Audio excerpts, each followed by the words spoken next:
Have you ever wondered what our society might be like if we didn't have teachers? The fact is that many parents rely heavily on the education system to not only teach their children, but to provide their children with food and shelter while they work.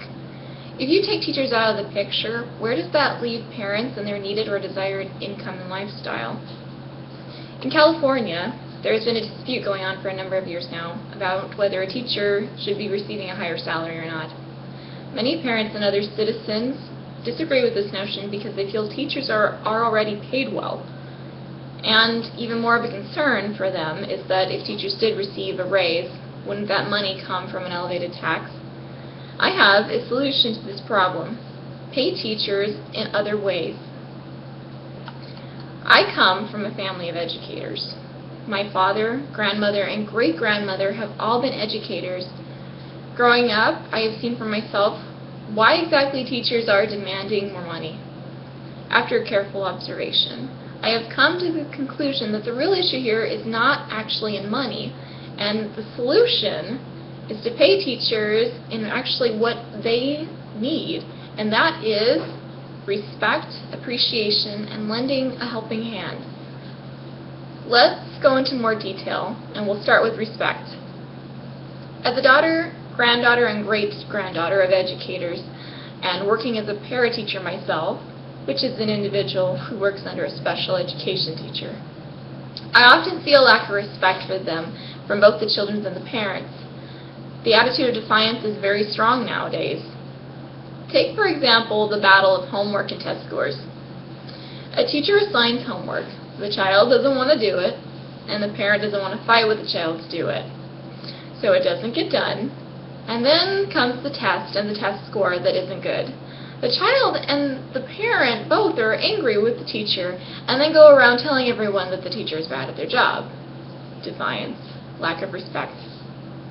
The United States, especially here in California, put a great deal of pressure on these teachers to get high test scores.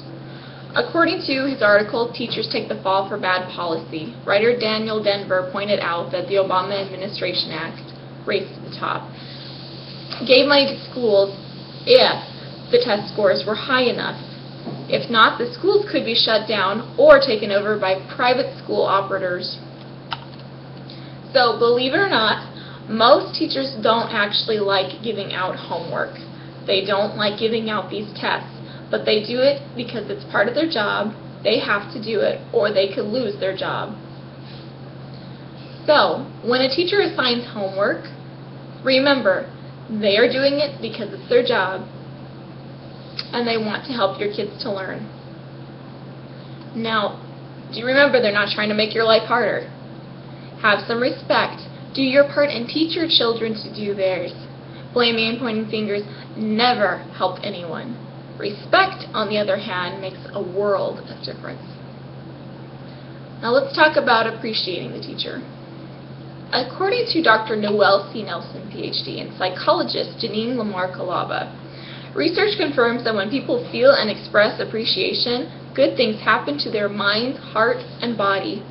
It can be harnessed and used to transform our daily life. I am sure many of you have heard of Teacher Appreciation Day. Those of you with children may have sent little goodies to their teacher on that day. And while those things are nice, let me ask you, would you like to be appreciated only once a day in an entire year? Now, teachers do a lot, and many of them put in more hours than they are actually getting paid for. According to the Townsville Bulletin, teachers are working longer hours than ever, and a national survey of more than 2,000 teachers found that over two-thirds regularly working more than 46 hours a week. Almost a quarter of all teachers work more than 55 hours a week. The article goes on to say that because of this workload and added stress, such as lack of respect that we just discussed, many teachers are contemplating leaving their profession. So, try asking yourself, how often do I need to feel appreciated? Once a month? Once a day? Once a week? Answer and try applying to a teacher. And remember, teachers are people too, and they have a right to be treated as such. The best way to appreciate a teacher is actually mostly in words. Candies, flowers, cards, those are all very nice, but words do wonders. And teaching your children to say thank you to their teacher once in a while is an excellent thing to do. And now let's talk about assisting and helping the teacher. According to BMC Public Health, high-quality childcare is a population health investment that relies on the capacity of its providers, and that mental health and the well-being of childcare educators is fundamental to care quality. In California, the average class size is 32 students per teacher. So for you parents who have, we will say, 6 children that feel tired at the end of the day, how do you think a teacher feels looking after 32 children? So I have 2 suggestions that can help a teacher. The first one is volunteering. Teachers almost always have prep work to do. There is homework, class projects, testing, grading, along with many other things. So look at it as, how would you feel if someone volunteered to come and clean your house for you, free of charge? It's very similar to how a teacher feels having someone come in. Although there are those rare exceptions that someone would feel more stressed having someone else do the work than they themselves. So make sure that you ask the teacher before you become a volunteer. The second one is donations. Teachers are always needing school supplies, especially in the elementary schools.